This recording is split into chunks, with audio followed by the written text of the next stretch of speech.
नमस्कार, आप देख रहे हैं आपका अपना Chambal Ghosh news channel. Chambal Ghosh news channel की खबरों को देखने के लिए चैनल को लाइक, शेयर एवं सब्सक्राइब करना ना भूलें।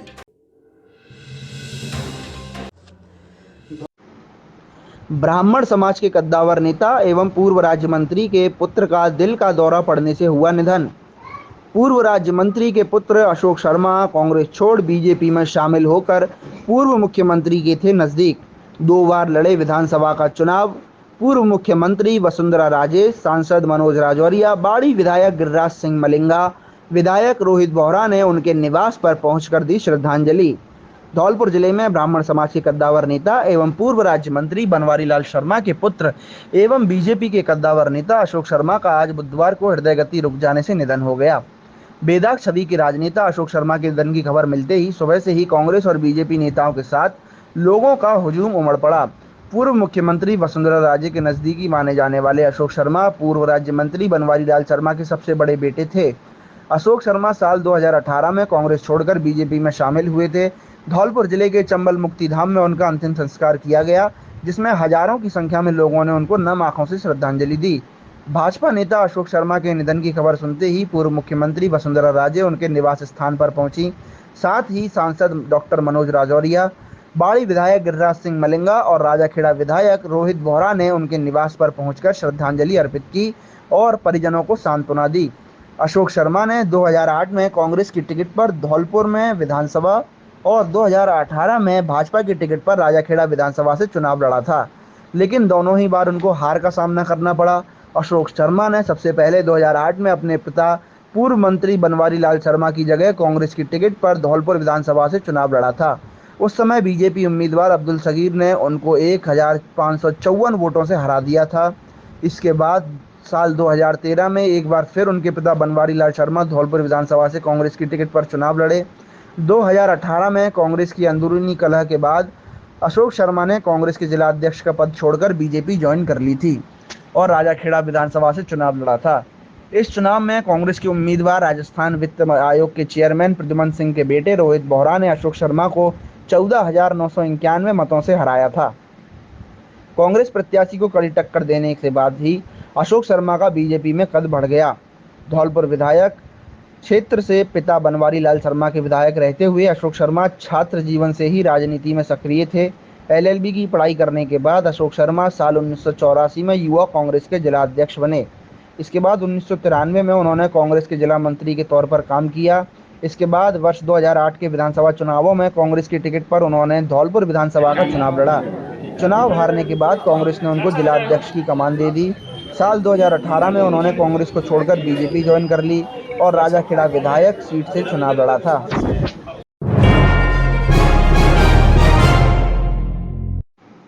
धौलपुर जिले के सदर थाना इलाके के खेड़ा गांव में बीती रात तेल मिल के बाहर सो रहे मालिक के पुरानी रंजिश के चलते 3 हमलावरों ने कुल्हाड़ी से पैर काट दिए। पुलिस ने घायल को जिला अस्पताल में भर्ती कराया, जहां हालत गंभीर होने पर उसको हायर सेंटर के लिए रेफर कर दिया गया है। घायल मिल मालिक का किसी बात को लेकर 2 दिन पहले हमलावरों से कहासुनी हो गई थी और हमलावरों ने मिल मालिक को पैर काटने की धमकी दी थी। पैर काटने की घटना से गुस्साए कुशवाहा समाज के लोगों ने विधायक शोभा रानी कुशवाहा के नेतृत्व में आज बुधवार को खेड़ा गांव के बाजार को बंद कर पुलिस अधीक्षक को ज्ञापन सौंपकर हमलावरों को शीघ्र गिरफ्तार करने की मांग की। जानकारी के मुताबिक 55 वर्षीय गंगाराम खेड़ा गांव में अपने तेल मिल के बाहर सो रहा था। इसी दौरान मंगलवार देर रात गांव का रहने वाला सोनू पुत्र सौदान सिंह और उसके 3 साथी आए। मामूली पुरानी रंजिश के चलते आरोपियों ने कुल्हाड़ी और फरसे से मिल मालिक गंगाराम के दोनों पैर काट दिए। घटना की सूचना मिलते ही देर रात को मौके पर पहुंची सदर थाना पुलिस ने घायल को जिला अस्पताल पहुंचाया, जहां घायल की हालत गंभीर होने पर उसे हायर सेंटर के लिए रेफर कर दिया गया। घायल मिल मालिक गंगाराम और आरोपी युवक सोनू का एक साथ बैठना उठना था। 2 दिन पहले उनमें किसी बात को लेकर विवाद हो गया था। इस पर आरोपी ने गंगाराम को पैर काटने की धमकी दी थी, लेकिन उसने इस धमकी को गंभीरता से नहीं लिया। हालांकि पुलिस मामले की जांच करने में जुटी हुई है।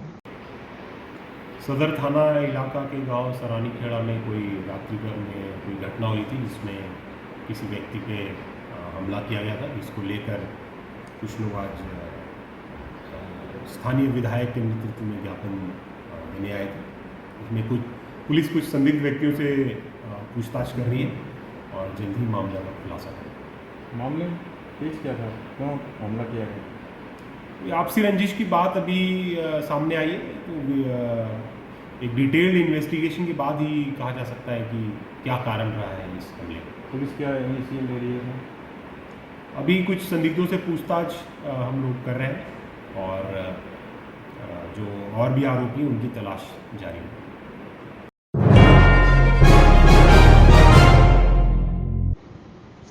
पहले चरण में 25,000 सीड बॉल्स को वन विहार जंगल में फैलाया गया। ISCI फाउंडेशन वनों को फिर से जीवंत करने के लिए सीड बॉल प्रोजेक्ट प्रोग्राम चला रहा है। उक्त एनजीओ और उसके सहयोगी एनजीओ जोड़ो इंडिया देशी किस्म के बीजों को 1 लाख सीड बॉल तैयार कर उन्हें पूर्व निर्धारित वन क्षेत्रों में फैला रहे हैं।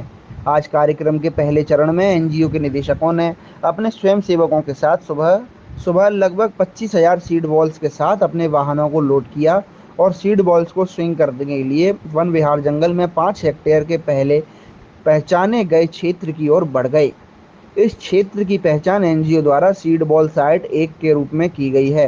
ग्रामीणों ने जंगल के अंदर जाने के लिए ट्रैक्टर उपलब्ध कराकर कार्यक्रम में मदद की, क्योंकि यह पास की सड़क से लगभग 1 किलोमीटर की दूरी पर एक कठिन ट्रैक था। स्वयं सेवकों ने इन बीज गेंदों को पूरे क्षेत्र में बिखेर दिया। उक्त कार्य में वन अधिकारियों ने भी सहयोग किया। ISCI फाउंडेशन के निदेशक मोहित मोदी ने कहा, उन्होंने सीड बॉल पहल करने का फैसला किया क्योंकि यह जिले में हरित आवरण को बढ़ाने का एक कम लागत वाला तरीका है। यह बीज फैलाव का एक कुशल तरीका है और अंकुरण की दर 70% जितनी अधिक है, जो परंपरागत वृक्षारोपण विधियों के बराबर है।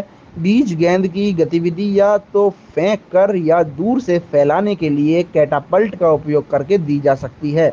नीम, इमली, देसी बबूल, आंवला और बेलपत्र सहित 5 प्रकार के देसी बीजों से सीड बॉल्स बनाए गए हैं। गेंदें जैविक खाद, गोबर और अन्य प्राकृतिक खाद को बढ़ावा देने वाली जड़ और अंकुर से समृद्ध हैं। निदेशक श्वेता जी ने कहा, हम आगामी सप्ताहों में जंगल के शेष स्थलों में 75,000 और बीज गेंदों को फैलाने जा रहे हैं। उन्होंने कहा कि अधिक प्रभाव डालने के लिए हमें धौलपुर के स्थानीय समुदाय से अधिक समर्थन की आवश्यकता होगी। स्वयंसेवी सिद्धार्थ ने धौलपुर में इस परियोजना को अंजाम देने में अहम भूमिका निभाई। उपवन संरक्षण अनिल यादव और रेंजर रणवीर जी ने वन क्षेत्रों की पहचान करने में एनजीओ की मदद की।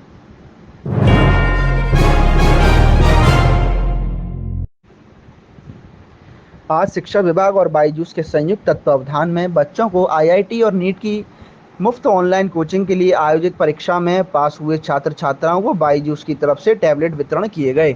इस कार्यक्रम में उपस्थित मुख्य जिला शिक्षा अधिकारी मुकेश गर्ग ने कहा कि अधिकांश जिला धौलपुर में छात्र छात्राओं को बड़ी प्रतियोगी परीक्षाओं की कोचिंग के लिए घर छोड़कर बाहर जाना पड़ता है, जिसमें बहुत पैसे बड़े कोचिंग संस्थानों को देने पड़ते हैं। पर नीति आयोग और बायजूस के बीच एक समझौता होने से अब यहाँ के बच्चे भी उच्च गुणवत्ता की शिक्षा निःशुल्क प्राप्त कर सकेंगे। उन्होंने कहा, हर माँ बाप का सपना होता है कि उनका बच्चा भी नीट जैसी परीक्षाओं को पास करे, पर आर्थिक हालात सही न होने के कारण वो अपने बच्चों को अच्छी कोचिंग में दाखिल नहीं करवा पाते। बायजूस क्लासेस की मदद से अब बच्चे इस तरीके की परीक्षाओं की तैयारी कर पाएंगे। बायजूस से जुड़ने से धौलपुर के 11वीं और 12वीं के छात्रों के कैरियर प्लस कार्यक्रम के तहत गुणवत्तापूर्ण शिक्षा प्राप्त करने का अवसर मिलेगा। इस मौके पर बायजूस आकाश क्लासेस की तरफ से दिल्ली से आई वर्तिका अग्रवाल ने सभी छात्र छात्राओं को टैबलेट को इस्तेमाल करने और ऑनलाइन क्लासेस से जुड़ने के तरीके के बारे में जानकारी देने के साथ बायजूस आकाश के साथ जुड़े टीचरों, पाठ्यक्रम आदि की जानकारी दी। बायजूस की तरफ से धौलपुर जिले को देख रही कोमल खंडेलवाल ने जानकारी देते हुए बताया कि इसके लिए आयोजित की गई परीक्षा में 175 बच्चों में से 33 बच्चे पास हुए थे, जिनमें से 28 छात्र छात्राओं को आज टैबलेट दिए गए।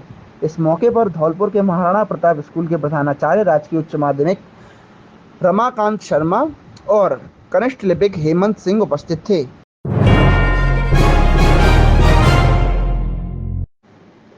राजस्थान शिक्षक संघ एकीकृत के प्रदेश अध्यक्ष गिरिराज शर्मा के नेतृत्व में प्रतिनिधिमंडल ने PCC कार्यालय में जन सुनवाई में शिक्षा मंत्री BD कल्ला को मुख्यमंत्री अशोक गहलोत के नाम ज्ञापन सौंपा एवं तृतीय श्रेणी शिक्षकों के स्थानांतरण के साथ साथ अन्य मांग की गई, जिसे शिक्षा मंत्री ने माना और सकारात्मक कार्य करने के लिए आश्वासन भी दिया। तृतीय श्रेणी शिक्षक स्थानांतरण को लेकर मामला अटक गया, जिसमें शिक्षा मंत्री द्वारा राज्य सरकार पॉलिसी बनाने की बात कही। इस विषय को लेकर शिक्षक संघ एकीकृत के प्रतिनिधिमंडल और शिक्षा मंत्री के बीच हर पहलू पर बात हुई। शिक्षा मंत्री ने ज्ञापन पर स्थानांतरण हेतु अपनी सहमति की टिप्पणी भी ज्ञापन पर लिखी और उस पत्र को मुख्यमंत्री को भेज दिया। आपको बता दें कि राजस्थान शिक्षक संघ एकीकृत का राज्य स्तरीय आंदोलन भी अगस्त माह में पहले से तृतीय श्रेणी शिक्षक स्थानांतरण को लेकर प्रस्तावित है। राजस्थान शिक्षक संघ एकीकृत सदैव से ही शिक्षकों के हित में कार्य करता आया है। हर कैडर के शिक्षक की समस्याओं के समाधान के लिए तत्पर रहता है। प्रदेश संगठन महामंत्री चंद्रभान चौधरी, जिला अध्यक्ष भगवान सिंह मीणा, प्रदेश उपाध्यक्ष गंगाराम गुर्जर व राकेश प्रजापति ने प्रदेश अध्यक्ष का आभार जताया है।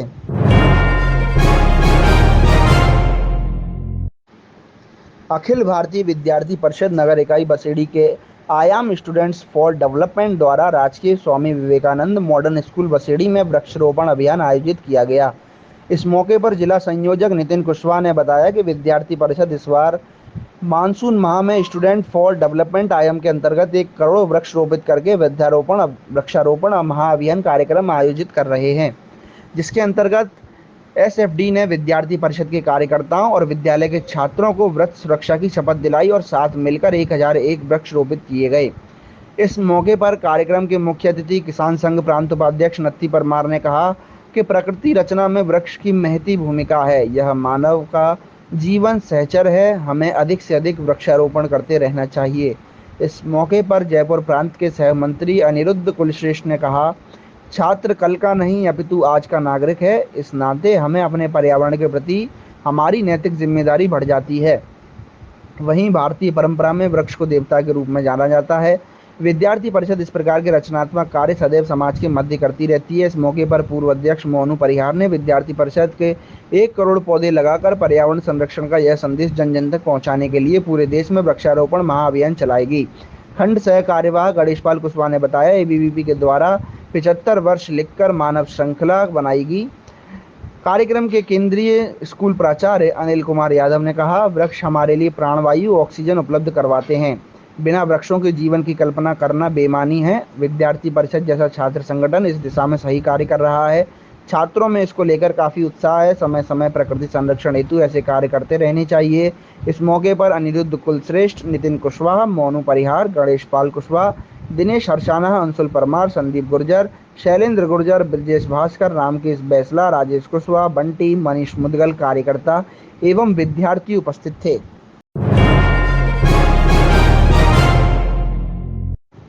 ग्राम पंचायत धौर में रात करीब आधा दर्जन हथियारबंद बदमाशों ने मजदूरों के साथ मारपीट की। इसके साथ ही उन्हें ग्राम पंचायत में चल रहे काम को बंद करने की भी धमकी दी। घटना को लेकर ग्राम पंचायत धौर सरपंच संतोष परमार पुत्र मान सिंह ने नादनपुर थाना पुलिस में मामला दर्ज कराया है। पुलिस को दी गई रिपोर्ट में सरपंच ने बताया कि उसकी ग्राम पंचायत में विकास कार्य चल रहा है, जिसको कार्य करने वाले मजदूर राजीव गांधी सेवा केंद्र के पास बने 2 कमरों में रुकते हैं। सोमवार रात करीब 9 बजे मजदूर कमरों में थे, तभी करीब आधा दर्जन हथियारबंद बदमाश लोग आए और दोनों कमरों में घुस गए, जिन्होंने मजदूर पप्पू, चक्रपान व प्रमोद के ऊपर बंदूक तानकर जान से मारने की धमकी देते हुए उनके साथ मारपीट की। इसके अलावा उनके 2 मोबाइल भी छीन लिए। बदमाशों ने मजदूरों को धमकाते हुए कहा कि सरपंच से बोल देना कि जब तक हमें 3 लाख रुपए नहीं मिलेंगे तब तक यह कार्य चालू नहीं होगा। इसके बाद बदमाश मौके से भाग गए। घटना की सूचना मजदूरों ने सरपंच को दी तो सरपंच व ग्रामीण मौके पर पहुंचे, लेकिन जब तक अज्ञात बदमाश मौके से फरार हो गए। इसके बाद सरपंच ने घटना की सूचना पुलिस को दी, जिसके बाद कई थानों की पुलिस मंगलवार अलसुबह मौके पर पहुंची और घटना स्थल का दौरा कर बदमाशों की तलाश में जुट गई। घटना की जानकारी मिलते ही एसपी धर्मेंद्र कुमार यादव ने नेतृत्व में DST team, QRT Basedi, Nadanpur, Sarmathura सहित आधा दर्जन से अधिक थानों की पुलिस सहित अतिरिक्त पुलिस जाब्ता ने नादनपुर के डांग क्षेत्र, रमदा क्षेत्र में बदमाशों की तलाशी के लिए सुबह 5 बजे से ही सर्चिंग अभियान चलाया, लेकिन बदमाशों का कोई सुराग हाथ नहीं लग सका।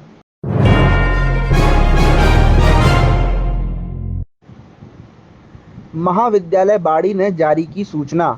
महाविद्यालय में बीए, बीएससी द्वितीय वर्ष, तृतीय वर्ष एवं एमए फाइनल हिंदी में अध्ययनरत समस्त नियमित अभ्यर्थियों को सूचित किया जाता है कि जिन विद्यार्थियों द्वारा अभी तक महाविद्यालय की फीस जमा नहीं कराई है, वे दिनांक 10/8/2022 तक जमा कराया जाना सुनिश्चित करें।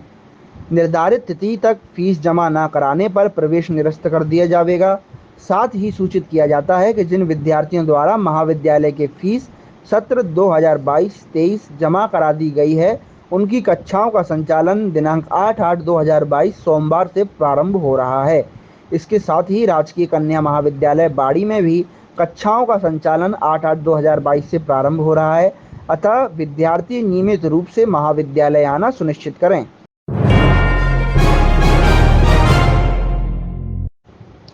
बाड़ी उपखंड के सदर थाना क्षेत्र के सरमतरा रोड पर बामणी नदी में आज एक युवक का शव मिलने से सनसनी फैल गई।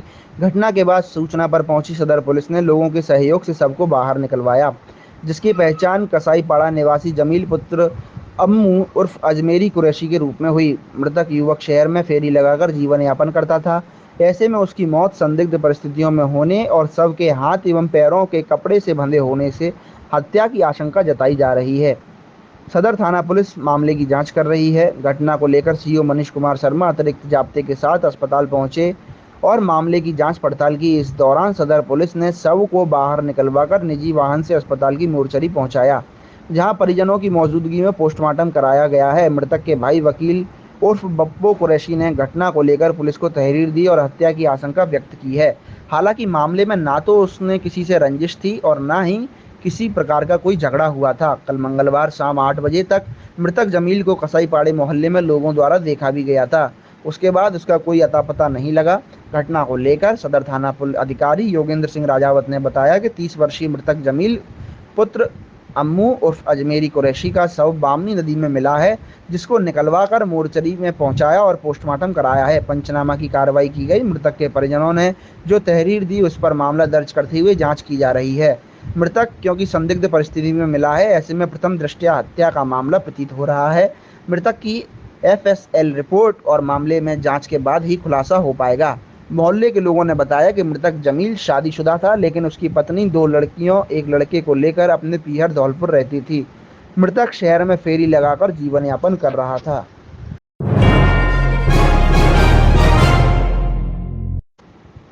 बालिका विद्यालय में छेड़छाड़ और मजनुओं के आतंक का मामला।